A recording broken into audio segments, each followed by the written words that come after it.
salaamaaleykum mbokk yi ñu ngi leen di gërëm di leen di sant yéen suñu mbokki journalistes yi fi ñëw tey pour couvrir suñu conférence de presse damay njëkk a door conférence bi ci tubaab en lisant une déclaration liminaire et ensuite mu daal di tënk loolu ci wolof.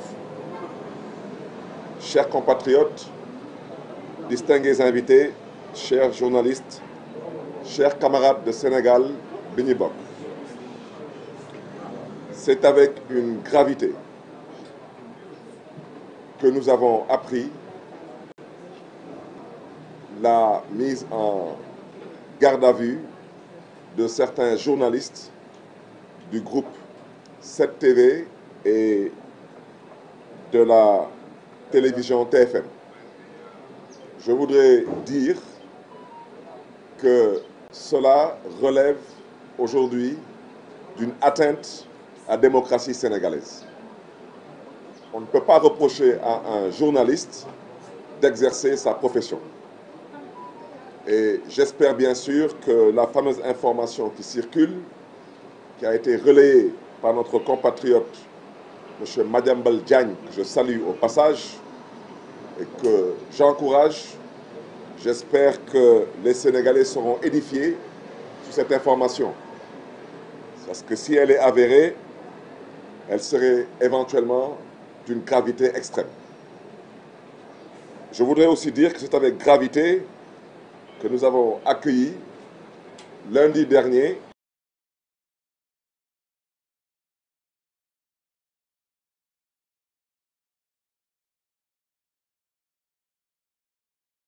républicains responsables. Nous partageons la souffrance du peuple sénégalais, éprouvé depuis 18 mois par la cherté de la vie, la perte d'emploi, la pression fiscale et la désillusion.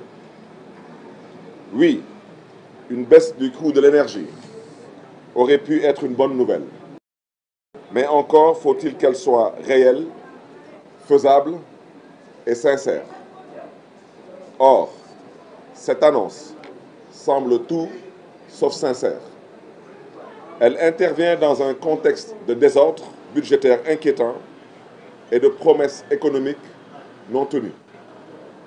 Elle ressemble davantage à un réflexe politique désespéré qu'à une mesure économique préparée. Pendant que le gouvernement parle de baisse, les Sénégalais vivent la hausse. Hausse des prix, hausse des taxes, hausse des frustrations. Les nouvelles mesures fiscales destinées à rapporter plusieurs centaines de milliards de francs CFA dès 2026 ont déjà fragilisé les ménages. Entre autres, extension du droit de timbre à tous les paiements en espèces, prélèvement sur les transactions mobiles, retenue sur les jeux et paris et j'en passe. Dans le même temps, alors qu'on constate l'explosion des budgets de fonctionnement, les coûts de services essentiels ont augmenté de près de 10%, conséquence directe d'une redevance renégociée par le gouvernement.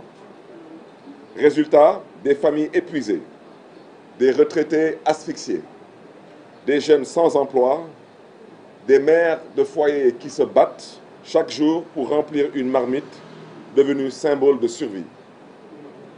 Et pendant que le peuple éteint les lumières pour économiser, le pouvoir éclaire ses illusions. Des milliers de Sénégalais ont récemment manifesté pour réclamer une baisse du prix de l'électricité. Le système Woyofal, censé soulager les ménages, est devenu une torture nationale.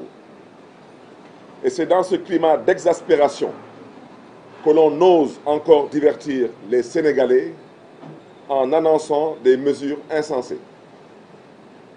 Mais comment parler de baisse alors que les discussions avec le FMI, qui prône la réduction des subventions à l'énergie, ne sont même pas achevées? Comment parler de réforme énergétique sans audit préalable ni plan d'application? Depuis plus d'un an, le baril de Brent se maintient autour de 66 $, soit près de 8% de moins qu'en 2024. La Côte d'Ivoire, le Mali et le Togo ont déjà répercuté cette baisse sur les prix à la pompe. Mais le pouvoir sénégalais, lui, préfère combler son retard par la magie des promesses insensées. Les tarifs du carburant et de l'électricité demeurent parmi les plus élevés de la zone UEMOA. Une aberration pour un pays producteur de pétrole et de gaz. Alors qu'on nous avait promis la fin des importations de gaz en 2026, au nom de la souveraineté énergétique, où en est-on avec toutes ces promesses? Les infrastructures nationales sont-elles prêtes? Le réseau gazier pour l'exploitation existe-t-il? On demande au gouvernement de finaliser dans les meilleurs délais l'installation des oléoducs afin de faire baisser les prix. C'est plus commode que d'annoncer une baisse qui ne repose sur aucune rationalité. Pendant ce temps, les ménages continuent de payer leur gaz plus cher qu'à Abidjan ou à Lomé. La promesse de faire baisser en 2026 est aujourd'hui techniquement improbable. Mais la crise la plus grave n'est pas énergétique. Cette crise, elle est budgétaire et elle est morale. Le gouvernement parle de dette cachée, mais refuse toujours de publier un rapport clair sur la dette nationale.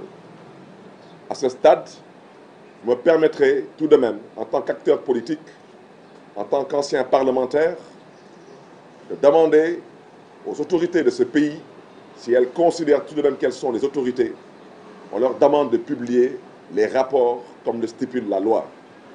Où sont-ils avec le rapport de l'Inspection générale des finances, le rapport de la Cour des comptes et le rapport du cabinet Mazars? On nous parle de dettes cachées, mais qu'en est-il des rapports cachés? Parce que vous me permettrez tout de même d'interpeller Madame la directrice générale du FMI en lui demandant de faire preuve, avec tout le respect qu'on lui doit, de tenue et de retenue et de respecter le peuple sénégalais. Parce que quand Madame la directrice générale du FMI dit qu'elle donne du crédit aux propos des autorités sénégalaises, on souhaiterait savoir si elle donne du crédit aux mêmes propos de ces mêmes autorités sénégalaises qui avaient dit avoir découvert un compte de 1000 milliards de francs CFA. On demande à Madame la directrice générale du FMI de nous dire si elle donne du crédit aux mêmes propos de ces autorités sénégalaises qui, à l'époque, dans l'opposition, avaient accusé le frère de l'ancien président du Sénégal d'avoir détourné 6 000 milliards de francs CFA. On demande aussi à Madame la directrice générale du FMI si elle donne du crédit aux propos de ces mêmes autorités sénégalaises qui avaient dit à l'époque qu'avant de parler même de pétrole, avant de citer P, le pétrole avait été vendu. Alors, Madame la directrice générale du FMI, nous au Sénégal, on nous a un peu trop habitués aux mensonges et à la manipulation. Donc, le crédit que vous souhaiteriez donner aux propos de ces autorités sénégalaises, on vous prie de bien vouloir garder ce crédit pour vous.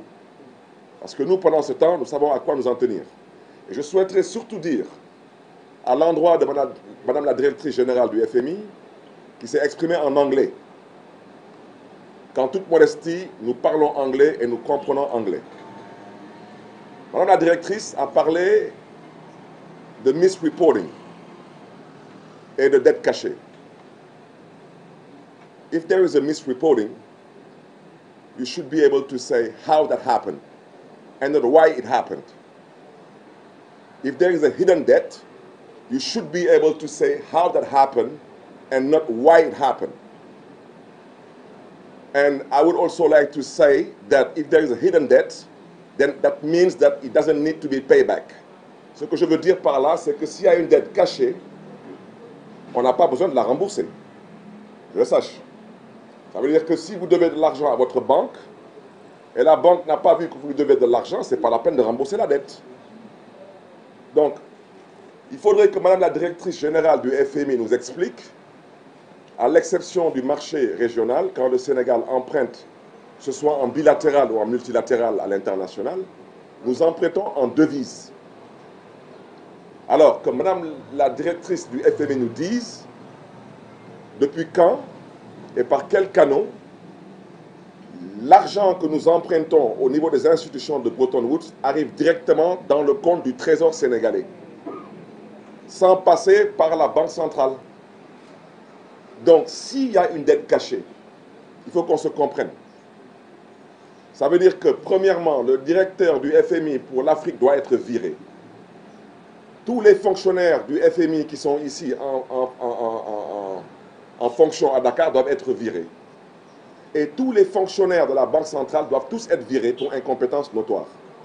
Donc, Madame la directrice, on vous prie de bien vouloir respecter l'intelligence des Sénégalais et ne pas nous parler de dette cachée. Maintenant, nous comprenons aisément qu'il y a de l'ingénierie financière. Nous comprendrons qu'il y a un jeu de chiffres. Et nous comprenons peut-être même qu'il y a éventuellement un transfert ou un report de dette. Ça se fait. Surtout quand on nous dit qu'il semblerait que cette dette cachée soit contractée au niveau de certaines banques locales. Donc, je souhaiterais savoir aussi à quoi servent les missions du FMI, surtout des missions de contrôle et d'échange. Depuis la loi numéro 90-07 du 26 juin 1990, la distinction est pourtant claire. Les dettes des sociétés parapubliques, comme la Sénélec, la SONES, Petrosen, Apix, AIBD ne relèvent pas de la dette souveraine. Je donne un exemple. En tant que maire de Dakar, j'ai voulu construire l'hôpital des Parcelles Assainies. Je cherchais de l'argent. Pourtant, la mairie de Dakar avait un titre foncier, en bonne et due forme. Tout le monde sait que la mairie de Dakar est une personne morale qui dispose d'un budget annuel. Et dans la nomenclature budgétaire, tout le monde sait qu'il y a des rubriques budgétaires qui sont consacrées au remboursement des prêts.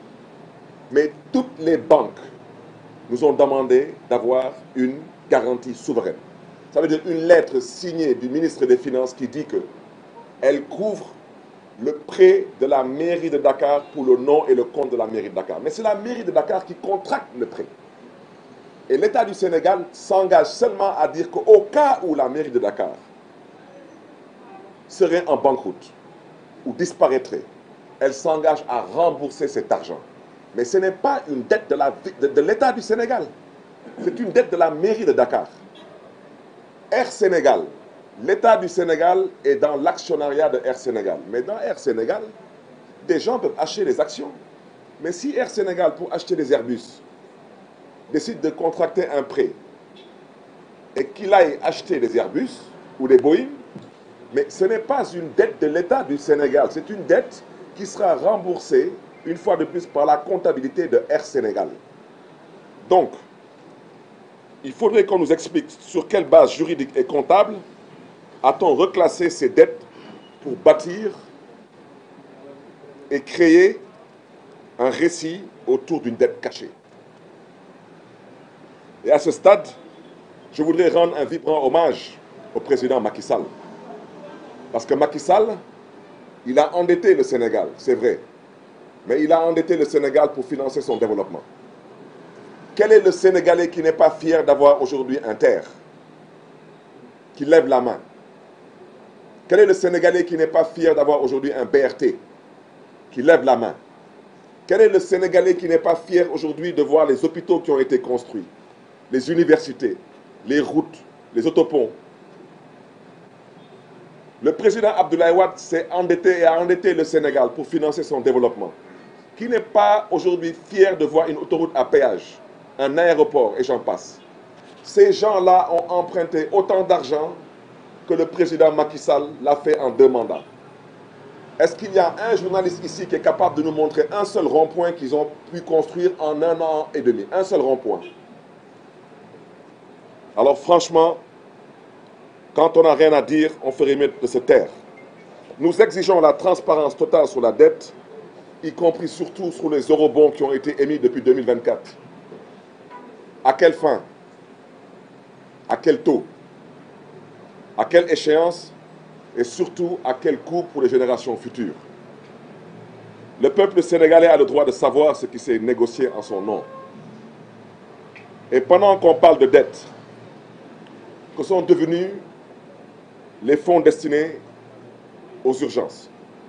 Les 8 milliards annoncés pour les sinistrés des inondations n'ont connu aucun bénéficiaire identifié, aucun rapport d'exécution budgétaire publié.